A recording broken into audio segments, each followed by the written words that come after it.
Hello दोस्तों, ज्ञान study classes YouTube channel में आपका फिर से स्वागत है। और आज का जो विषय है वह है हमारा मनसबदारी व्यवस्था। यानी मुगल काल में मनसबदारी व्यवस्था एक बहुत ही महत्वपूर्ण एक विषय है। और ये हम आज जानकारी देने का हम प्रयास करेंगे कि जो मनसबदारी व्यवस्था क्या था। ये विभिन्न प्रतियोगिताओं परीक्षाओं में ये सब प्रश्न पूछे जाते हैं कि मनसबदारी व्यवस्था क्या थी। ऐसे ऑब्जेक्टिव फॉर्म में भी पूछे जाते हैं और सब्जेक्टिव फॉर्म में भी पूछे जाते हैं मनसबदारी व्यवस्था क्या थी। तो आज बताने का प्रयास करते हैं कि सबसे पहले देखते हैं कि जो है ये हमारा मुगल वंश का इतिहास के अंतर्गत मनसबदारी प्रथा। मनसबदारी प्रथा का शब्द आया कैसे, हम देखते हैं कि मुगल काल से पहले जो है सल्तनत काल थी। यानी इक्तदारी व्यवस्था उस समय चल रही थी, वजहदारी व्यवस्था, या एक तरह से कह सकते हैं कि इक्तदारी और वजहदारी व्यवस्था का एक स्वाभाविक विकास के रूप में था। ये प्रशासन में लगभग सभी महत्वपूर्ण पद जो है मनसबदारों को ही जो है यह प्रदान दिया जाता था। मनसब का अर्थ होता है स्थान या पद होता है, जो मुगल व्यवस्था में या मुगल काल में जो है ओहदा या पद को भी के रूप में जाने जाते हैं।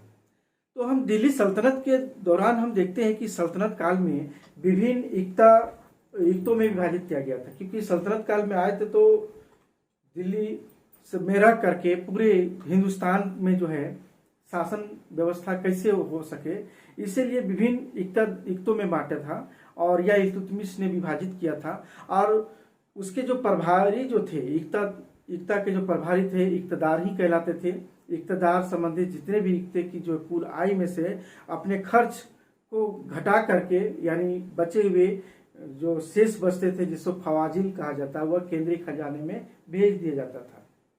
मुगल राजवंश का में देखते हैं कि जो संस्थापक बाबर ने जो है वजहदारी व्यवस्था लागू किया था।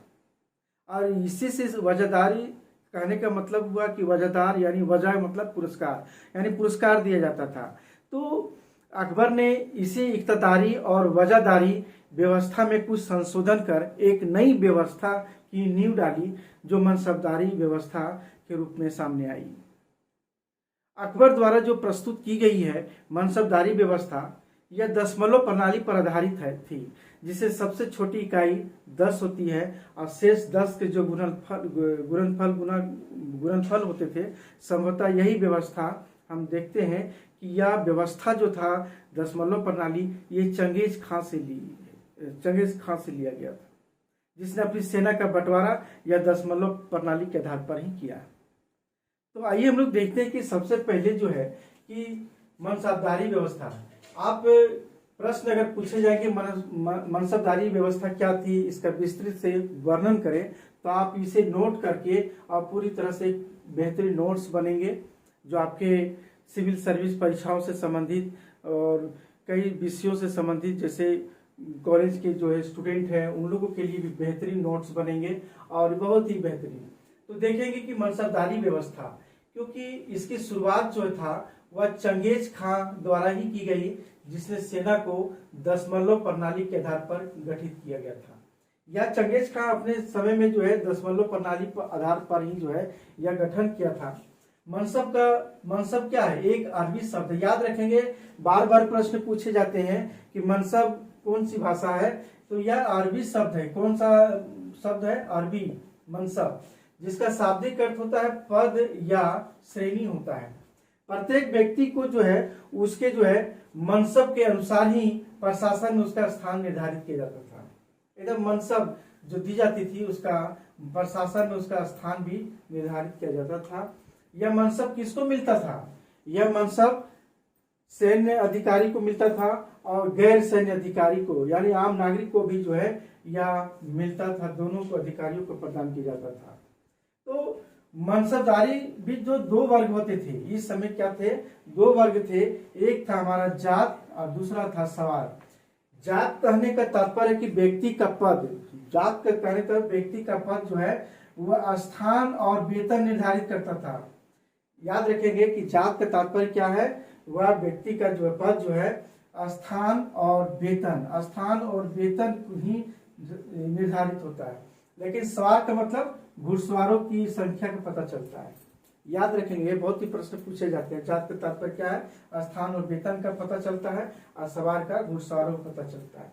तो मनसबदारी विभाजन जो है 2 आधार पर किया गया था। यहाँ पर प्रथम आधार पर हम देखा जाए तो क्या था, इसमें 2 आधार पर, यानी प्रथम आधार को देखते हैं, जात के सवार के आधार पर मनसबदारों को श्रेणी का निर्धारण किया था।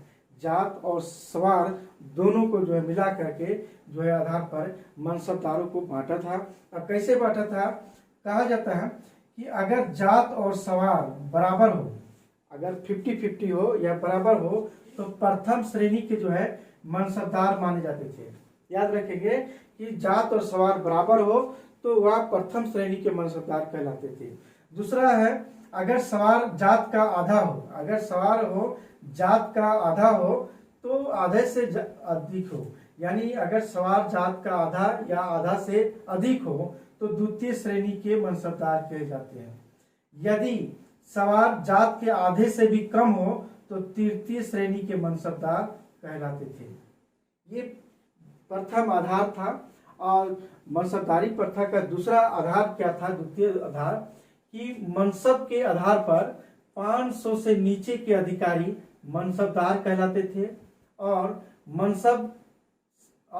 मनसब से अधिक यानी लेकिन 2500 यानी 2500 से कम हो, 500 से लेकर 2500 तक का जो होते थे उससे कम होते थे अधिकारी को अमीर कहते थे। याद रखेंगे, अमीर और मनसबदार ये बहुत ही महत्वपूर्ण है। मनसबदार, अमीर। और 2500 यानी 2500 मनसब से अधिक अधिकारी को क्या कहा जाता था? अमीर उम्दा या उम्दा ए आजम। ये प्रश्न जो है प्रतियोगिताओं परीक्षाओं में कई बार पूछा गया है। इससे प्रश्न है कि उम्दा या उम्दा ए आजम का तात्पर्य क्या है? तो ये 2500 मनसब से अधिक के अधिकारी को इस अमीर उम्दा या उम्दा ए आजम कहा जाता था। और 500 से अधिक लेकिन 2500 मनसब से कम अधिकारी को क्या कहते थे? अमीर कहते थे। उसी तरह जो है हमारा 500 से नीचे यानी 500 से नीचे के अधिकारी को मनसबदार कहलाता था। ये प्रश्न पूछे जाते हैं, ध्यान में रखेंगे। और मुगलों में जो है अकबर ने मनसबदारी व्यवस्था को अपने शासन के 39वें वर्ष में अर्थात 1595-96 में ये लागू किया था। अकबर ने 39वें वर्ष यानी 1595-96 में ये लागू किया था। हालांकि शुरुआत किया था बहुत पहले 75 में ही, लेकिन अंतिम रूप से इसके विकसित रूप देखते हैं 1595 ईस्वी में जो है यह लागू किया था। 5000 से अधिक का मनसब केवल राजकुमारों के लिए निर्धारित था। यानी मुगल सम्राट के जितने भी पुत्र हैं यानी राजकुमार था, यानी उन्हीं को 5000 से अधिक निर्धारित था। लेकिन यहाँ मिर्जा जो अजीत कोका और राजा मान सिंह को जो है 9000 का मनसब प्रदान किया था।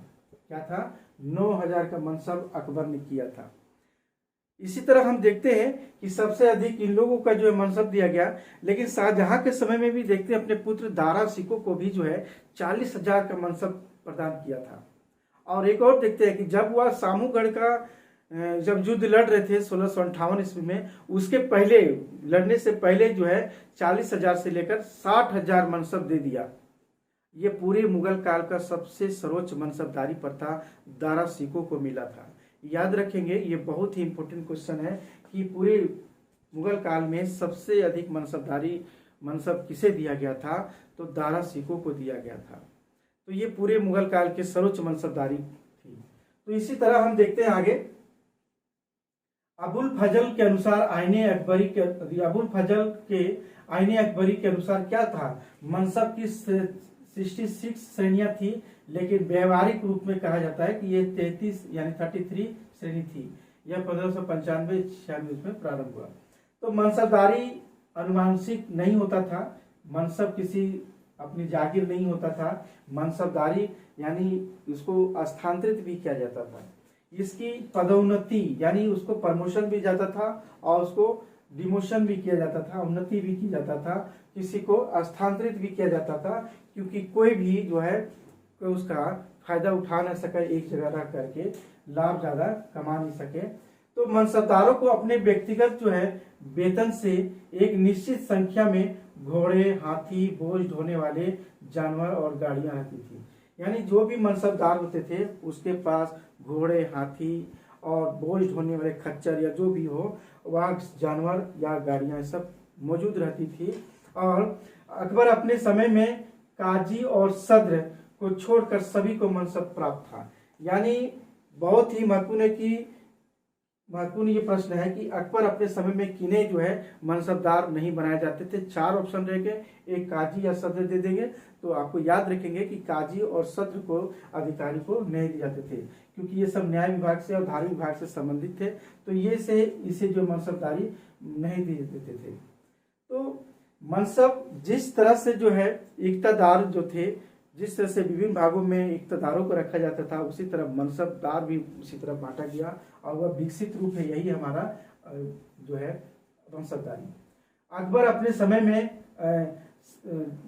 सैन्य विभाग के अलावे अन्य विभागों को भी अधिकारियों को मनसबदार के स्थान पर रेजिनदार कहा जाता था। बहुत क्वेश्चन ये भी इम्पोर्टेंट है, इससे भी प्रश्न कई बार पूछे गए हैं। रेजिनदार कि सैन्य विभाग के अलावे अन्य विभागों के अधिकारियों को मनसब के स्थान पर क्या कहा जाता था? रेजिनदार कहा जाता था। याद रखेंगे, रेजिनदार कहा जाता था। इसी तरह अकबर ने जो है अपने समय में दाग प्रथा चलाया था। दाग प्रथा क्यों चलाया था? जिससे जो है कुछ त्रुटियां ना हो घोड़ों में और कोई चुरा कर ना ले जाए। बहुत सारी से नियंत्रित करने का प्रयास किया था। अपने समय में सैन्य संगठन के प्रति काफी सजग थे अकबर। तो इसके क्या था? दाग प्रथा चलाया, जिसके अंतर्गत में घोड़े, हाथी और सेना के अंतर्गत जितने भी मनसबदार के पास था उसे 2 निशान लगाया जाता था। ये दाग प्रथा में क्या था? 2 निशान लगाया जाता था। 2 निशान क्या क्या था? 2 निशान से दागा जाता था। बाएं पुट्ठे पर शाही निशान होते थे, यानी शाही यानी अकबर का जो है शाही जो निशान होता था उस पर लगा रहता था, और दाएं पुट्ठे पर मनसबदार के निशान लगे रहते थे। ये बहुत ही इंपॉर्टेंट है कि बाएं पुट्ठे पर जो है शाही निशान सम्राट के लगते थे और दाएं पुट्ठे पर जो है मनसबदार के निशान होते थे। ये सब दागा जाता था। घोड़े, हाथी को जितने भी थे सभी को जो है दागा जाता था। तो ये हमारा अकबर था। इसी बार हम देखते हैं कि जहांगीर के समय, यहाँ हम इसके बारे में देखते हैं कि जहांगीर के शासनकाल में 10वें वर्ष में यह पद सबसे पहले जो है महाबत खां को ही दिया था। इस व्यवस्था के अनुसार जो है जात की संख्या में बिना परिवर्तन किए सवार की संख्या आंशिक तौर पर दुगुना कर दिया था। संभवतः जहांगीर ने अपने समर्थकों की प्रभावी या सैन्य क्षमता बढ़ाने के लिए ऐसा किया था, ऐसा कहा माना जाता है। उसने अपने विरोधियों की शक्ति में बिना कमी लाए अपने उद्देश्यों को पा लिया था। इसे लाने के पीछे कुछ उसका जहांगीर का कुछ व्यवहारिक कारण भी था, क्योंकि सवार कभी भी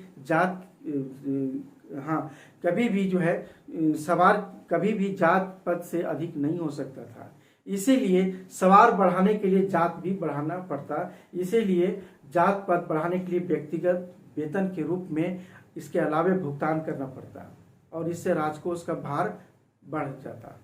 इसीलिए इन्होंने क्या किया था कि 2 अस्पा, अपने शासनकाल में 2 अस्पा चलाए थे कि पद्धति लागू किया था। 1 सैनिक और 2 घोड़े, सिंह अस्पा, 1 सैनिक और 3 घोड़े। ये जहांगीर के समय में बहुत ही महत्वपूर्ण है कि सिंह अस्पा, 2 अस्पा किसके समय का जो है लागू किया गया था, पद्धति लागू किया गया था। तो 2 अस्पा मतलब 1 सैनिक 2 घोड़े, सिंह अस्पा 1 सैनिक 3 घोड़े रखे जाते थे। सवारों की संख्या पर ही मनसबदारों की प्रतिष्ठा और श्रेणी निर्भर करती थी। याद रखेंगे, सवारों की संख्या पर ही मनसबदारों की प्रतिष्ठा और श्रेणी निर्भर करती थी। इसलिए जहांगीर ने इस पद्धति को लागू किया था, इसीलिए लागू किया था। इसी तरह हम देखते हैं कि शाहजहां के शासनकाल में कि मनसबदारी व्यवस्था में एक अन्य परिवर्तन किया, जिसको महाना वेतन प्रणाली के नाम से भी जाना जाता है। इसे क्या देता है? महाना वेतन प्रणाली। ये भी माना जाता है क्योंकि इसमें क्या था, एक इन्होंने लागू किया था जमा और हासिल। जमा मतलब निर्धारित भू राजस्व और हासिल का मतलब वास्तविक प्राप्त भू राजस्व। तो इसमें क्या था कि इन्होंने जो है शाहजहां ने जब देखा कि हासिल और जमा से कम हो रहा, हासिल मतलब जो वास्तविक प्राप्त जो भू राजस्व होती है, जमा से कम और निर्धारित भू राजस्व से कम हो रहा है, तो उसने मासिक वेतन के अनुसार मनसबदारी न की। तब क्या किया? मासिक वेतन के अनुसार मनसबदारी निर्धारित किया था इन्होंने शाहजहां ने। एक और देखते हैं परिवर्तन किया, यदि कोई मनसबदार उसी प्रांत में काम कर रहा हो जहां उसकी जागीर हो, कोई भी मनसबदार जिस जगह का यानी जिस जगह का वह जागीर हो और वहीं का मनसबदार हो तो उसे सवार दर्जे का 1/3 के बराबर रखना पड़ता था। सवार जो है 1/3 भाग उसे रखना पड़ता, क्योंकि जागीर भी वहीं का था पहले का और मनसबदार भी वहीं का बनाया गया, तो 1/3 नहीं किया जाता। यदि मनसबदार जागीर और नियुक्ति अलग अलग क्षेत्र में, अगर जागीर जो है हमें किसी और जगह का और हमें है और नियुक्ति कहीं और मुझे कर दी जा रही हो, तो अलग अलग क्षेत्र में हो तो सैन्य दल का सवार दर्जे का 1/4 हो जाता था। यानी हमें जागीर कहीं और अपनी थी और नियुक्ति कहीं और है, तो उसे एक सवार दर्जे का 1/4 जो है रखना पड़ता था। उसी तरह जो है यदि मनसबदार बल्क या बदख्वासा का अभियान में अगर लगा हो, वहां पर हो, तो उसके सैन्य दल का सवार दर्जे 1/5 भाग होता था, क्योंकि बदख्वासा या बल्क जो था बहुत ही महत्वपूर्ण ये जगह था और बहुत ही सामरिक था, और यहाँ पर बहुत ही सामरिक रहने के कारण जो है उसे सवार दर्जे का 1/5 भाग रखना पड़ता था। तो उसी तरह हम देखते हैं कि जो है औरंगजेब के समय में कि मनसबदारी व्यवस्था इनके समय में क्या हो गई, वंशानुगत हो गई, क्योंकि औरंगजेब के शासन में मनसबदारों की संख्या अत्यधिक वृद्धि हुई और इस व्यवस्था के कारण जबरदस्ती टैक्स वसूलना भी शुरू हो गया, जिससे एक नए प्रकार का संकट उत्पन्न हो गया। अपने शासन काल के पहले ही अगर देखा जाए, उनके शासन काल के उत्तरार्ध में अंतिम 25 वर्ष वह दक्षिण में ही यानी दक्कन में रहते थे, तो वहाँ 25 वर्ष तक रहे थे। जब अपनी शासन काल आया तो अपने दक्कन के लोगों को खुले हाथ से जो है मनसबदारी प्रदान किया। उसे मनसब तो प्रदान तो कर दिया, लेकिन उन्हें देने के लिए उसके पास कुछ जागीर नहीं रहा। तो इसने जो जागीर पाने के लिए जो है उस समय क्या हुआ, जागीर पाने के लिए बहुत होड़ मच गई। इस होड़ से काफी संकट उत्पन्न हुआ और इस तरह से औरंगजेब के समय में कहा जाता है कि जागीरदारी संकट के नाम से जाना जाता है। यानी करों में भी वृद्धि हो गया था, परिणाम स्वरूप कृषकों में विद्रोह होने लगा अंतिम रूप से। तो बहुत सारे इसके जितने भी मनसबदारी था उसके मनसबदारों व्यवस्था में भी कुछ अनेक दोष पाए भी गए हैं। जैसे इसमें सबसे महत्वपूर्ण जो है दोष क्या है, इसमें बहुत ही महत्वपूर्ण दोष भी है। जैसे मनसबदारों को सैनिक और असैनिक दोनों प्रकार को अधिकार प्रदान किया गया, जो प्रशासन की दृष्टि से यानी उसके आदर्श के विपरीत था।